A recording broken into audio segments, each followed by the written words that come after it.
Good evening friends, আমি কিঞ্জল চক্রবর্তী। আজকে আমি একটা খুব ছোট্ট একটা বিষয়, অথচ একটা গুরুত্বপূর্ণ বিষয়, সেটা নিয়ে একটু আলোচনা করতে চাই, যেটা ভীষণভাবে একটা দ্বিধাদ্বন্দ্বের জায়গায় রয়েছে। এবং সত্যি কথা বলতে সেটা নিয়ে আমাদের এডুকেশনাল সাইকোলজি এবং লার্নিং সায়েন্সে ভীষণভাবে আলোচনা করা হয়, যেটা একটা মাল্টি ডাইমেনশনাল কনস্ট্রাক্ট অবশ্যই। এবং রাদার দ্যান সেটা আমরা মানে বেশি প্রচলিত একটা মেথড অফ সাইকোলজি হিসেবে, মানে সাইকোলজিকে অধ্যয়ন করার ক্ষেত্রে যে স্টাডি মেথডগুলো ব্যবহার করা হয়, অবজারভেশন ইত্যাদি, তার মধ্যে ইন্ট্রোস্পেকশন কিন্তু একটা ভীষণ গুরুত্বপূর্ণ জায়গা, যেটা স্ট্রাকচারালিজমের মধ্যে, অর্থাৎ যখন মনোবিদ্যাকে চেতনার বিজ্ঞান হিসেবে স্থাপিত করবার চেষ্টা করা হলো, এবং সেই সময়তে যখন ওই লিপজিগ বিশ্ববিদ্যালয়ে যখন উইলিয়াম উন যখন স্থাপিত করলেন মনোবৈজ্ঞানিক পরীক্ষাগার, সেই সময় থেকে এই বিষয়টা কিন্তু ভীষণভাবে তৈরি করা শুরু। এবং সাবজেক্টিভ যে সেলফ ইভ্যালুয়েশন বা critical examination of our inner world, এই বিষয়টা বলা হলো, সেইটা কিন্তু ভীষণভাবে প্রচলিত হওয়া শুরু হলো। তো এখানে আমার যে কথাটা বলা দরকার, যে বিভিন্ন তাত্ত্বিকদের মধ্যে মানে এই ইন্ট্রোস্পেকশন নিয়ে, বিশেষ করে এডুকেশনাল সাইকোলজিতে আমি একাডেমিক ফিল্ডে যখন এটাকে ইমপ্লিমেন্ট করবার চেষ্টা করব, সেক্ষেত্রে যে ডেফিনেশনের জায়গাটা, সেখানে কিন্তু ভীষণভাবে এটার একটা দ্বিমত লক্ষ্য করা যায়, বা সেটার একটা ভীষণ একটা ডাইকোটোমাস একটা অ্যাফার্মেশনস বিভিন্ন লোকের মধ্যে লক্ষ্য করা যায়। তো সেই ক্ষেত্রে ইন্ট্রোস্পেকশনকে একটা জায়গা থেকে একটা কংক্রিট ওয়েতে যদি আমি সেটাকে একটা ইন্ডিকেটারের মধ্যে স্থাপিত করবার চেষ্টা করি, তাহলে সেটা কীভাবে করব, সেই হিসেবে আমাদের একটা সিম্পলিফিকেশন একটা প্রয়োজন। কাজে সেক্ষেত্রে আমার একটা ছোট্ট মত রয়েছে, মানে এই বিষয়টাকে আমরা, কেউ বলছে সেলফ ইভ্যালুয়েশন, কেউ ক্রিটিক্যাল ইভ্যালুয়েশন, ক্রিটিক্যাল অ্যানালিসিস, এই যে একটা মাল্টিপল পার্সপেক্টিভ থেকে না করে, এইটা যারা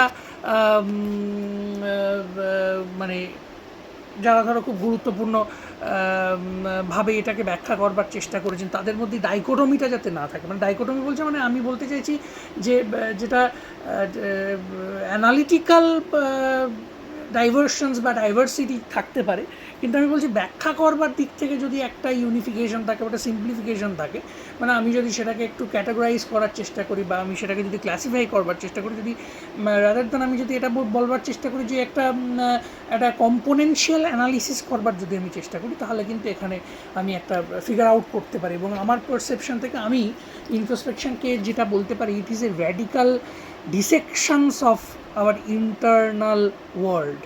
আমাদের ইন্টারনাল ওয়ার্ল্ড যে কনশাস লেয়ার্সগুলো রয়েছে, সেই লেয়ার্সগুলোকে একটা র্যাডিক্যালি আমি যখন ডাইসেক্ট করছি, ওটা ন্যারো ডাউন করছি for the specific examination, specific analysis, তো সেক্ষেত্রে এই জায়গাটা ভীষণভাবে একটা গুরুত্বপূর্ণ ভাবনায় আমি এটাকে মনে করি আর কি। এবং এই যত এই যে ডিসেকশনটা যতটা আমরা আমাদের কনশাস এক্সপিরিয়েন্সের লেয়ার্সগুলোর উপরে করতে পারবো, আমাদের থট প্যাটার্ন, আমাদের অ্যাটিটিউডস মানে আমাদের ইমোশনাল ওয়ার্ল্ড বা আমাদের ইন্টেলেকচুয়াল ওয়ার্ল্ডে আমি যতটা করতে পারবো, অবশ্যই অ্যাটিটিউডটা ইমোশনের মধ্যেই পড়ে।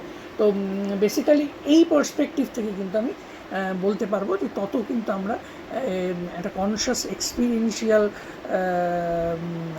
যে অ্যাডাপ্টেবিলিটি, তার দিকে কিন্তু আমরা যেতে পারবো আর কি। কাজে এই জায়গা থেকে আমি একটা সিম্পলিফাই করবার চেষ্টা করেছি। অ্যাকচুয়ালি ইন্ট্রোস্পেকশন থেকে আমরা মানে স্পেসিক্যালি এই যে ক্লাসিফিকেশনটা, এটা কিন্তু এডুকেশনাল সাইকোলজিতে এবং লার্নিং সায়েন্সে কিন্তু প্রযোজ্য।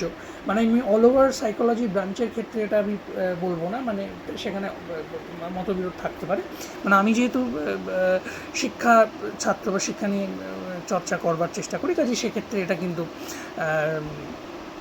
মানে এটা অবশ্যই এডুকেশনাল সাইকোলজিতে ক্লাসিফিকেশনটা করা যেতে পারে, মানে অ্যাকর্ডিং টু মাই পারসেপশন। অবশ্যই ভুল ত্রুটি মার্জনী। কাজে আমি যেখানে এটা করবার চেষ্টা করেছি, সেটা হচ্ছে আমি প্রথমে যদি ধরে নিই স্ট্রাকচারালিজম থেকে বা স্ট্রাকচারালিস্ট যে আউটলুক, সেখান থেকে ইন্ট্রোস্পেকশন এসছে। ইন্ট্রোস্পেকশন আমরা বলতে পারি it is a critical dissection বা radical dissections of our inner world.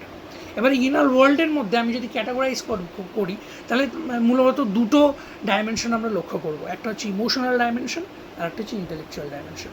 Intellectual ডাইমেনশনটা আমি যদি ভাবি, তাহলে ইন্টেলেকচুয়াল ডাইমেনশন থেকে আমাদের প্রথম যে ভাবনাটা আসে, সেটা হচ্ছে মানে প্রথম ভাবনাটা যেটা আসছে বা সবথেকে পপুলার যে ভাবনাটা ওই ইমোশনাল ইন্টেলেকচুয়াল ডাইমেনশন থেকে আসে, সেটা হচ্ছে রিফ্লেকশন।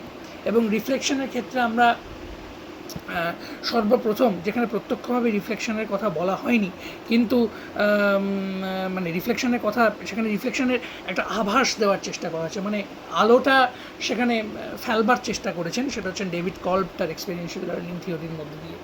এবং আমরা যদি ওই জায়গাটা দেখবার চেষ্টা করি যে রিফ্লেকটিভ অবজারভেশন, ওখানে কিন্তু একটা মানে আমাদের টার্ন ব্যাক করতে হবে, মানে ওখানে কিন্তু আমাদের ভাবনাগুলোর একটা ক্রিটিক্যাল এক্সামিনেশনের জায়গায় আমরা নিয়ে আসতে পারি আর কি। যে এই একটা জায়গা, তো একটা হচ্ছে রিফ্লেকশন যেটা ডেভিড কল্ব।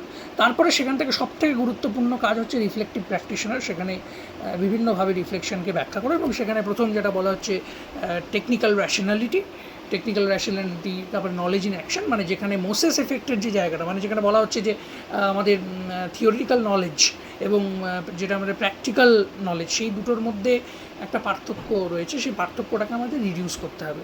এবং এইটা আমাদের একটা লি স্কুলম্যান একটা খুব সুন্দর এই জায়গায় একটা কথা বলেছেন, মানে আমাদের লার্নিংয়ের ক্ষেত্রে, মানে আমাদের যে 21st সেঞ্চুরির যে লার্নিং স্কিল, সেই লার্নিং স্কিল একটা হিন্ড্রেন্স বা একটা বাধা হিসেবে ইনার্শিয়াকে প্রাধান্য দেওয়া হচ্ছে। ইনার্শিয়া কথার অর্থ হচ্ছে বেসিক্যালি লার্নিংয়ের ক্ষেত্রে যে আমরা কোনো কিছুকে রিকল করছি বা কোনো কিছুকে অ্যাকোয়ার করছি without knowing that how to apply ইট। অর্থাৎ আমরা জানছি, ধরো ইন্টেলিজেন্ট টেস্ট, এটা আমরা পড়ার পরে আমি এটাকে কীভাবে ক্লাসরুমে অ্যাপ্লাই করবো এটা আমি জানলাম না, তো কাজে দ্যাট ইজ ইনার্শিয়া। কাজে সেখানে এই ব্যাপারটাকে রিডিউস করার কথা বলা হচ্ছে, এবং সেখান থেকে আসছে সেখান থেকে 3টে ডাইমেনশন আমি রিফ্লেকশনকে ফেলতে পারছি সেখানে। একটা হচ্ছে রিফ্লেকশন ইন অ্যাকশন, অর্থাৎ ডিউরিং দ্য প্রসেস, আমি যেটাকে বলি ফর্ম্যাটিভ reflection on action, that is summative reflection after the teaching learning process, আমি সেখান থেকে যখন রিফ্লেক্ট করছি, and reflection for action, that is futuristic orientation, মানে ফিউচারিজম, এডুকেশনাল ফিউচারিজমের ক্ষেত্রে এই জায়গাটা ভীষণভাবে গুরুত্বপূর্ণ। কাজে এটা একটা ভাবনা। এবং তারপরে যেটা আমাদের আসে সেটা হচ্ছে সেখান থেকে যে রিফ্লেকশনের ক্ষেত্র থেকে সেটাকে এক্সটেন্ড করে 1971 সালে ফ্ল্যাভেল নিয়ে নিন মেটাকগনিশন। এবং এই মেটাকগনিশন অবশ্যই ডোনাল্ডসন তার পরে ছিলেন, কিন্তু আমি যদি এক্সটেন্ড করবার চেষ্টা করি, মেটাকগনিশন কিন্তু আরেকটু অ্যাডভান্স পর্যায়ে, সেখানে reflection deals with the metacognitive awareness এবং মেটাকগনিটিভ নলেজ।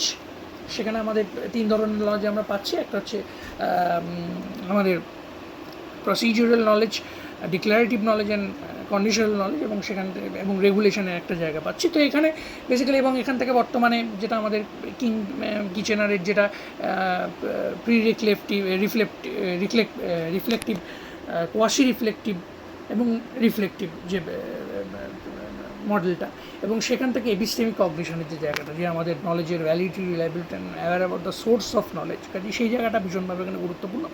এবং আরেকটা জায়গা যেখানে আমাদের একটা রিয়েলাইজেশনের প্রয়োজন, ইমোশনাল ডোমেনটা। ইমোশনাল ডোমেনের ক্ষেত্রে আমাদের প্রথম যে ইভ্যালুয়েশনটা হচ্ছে, মানে বিবর্তনটা হচ্ছে, সেটা হচ্ছে ইমোশনাল স্ট্রেংথ, যেটা হিউম্যানিস্টিক রেভলিউশনের সময় অ্যাব্রাহাম ম্যাসলো বলছেন। অ্যাব্রাহাম ম্যাসলো যেটা আমাদের ইমোশন সম্পর্কে আমরা কতটা ওয়াকিবল, সেটা সেই জায়গাটা ইমোশনাল স্ট্রেংথ।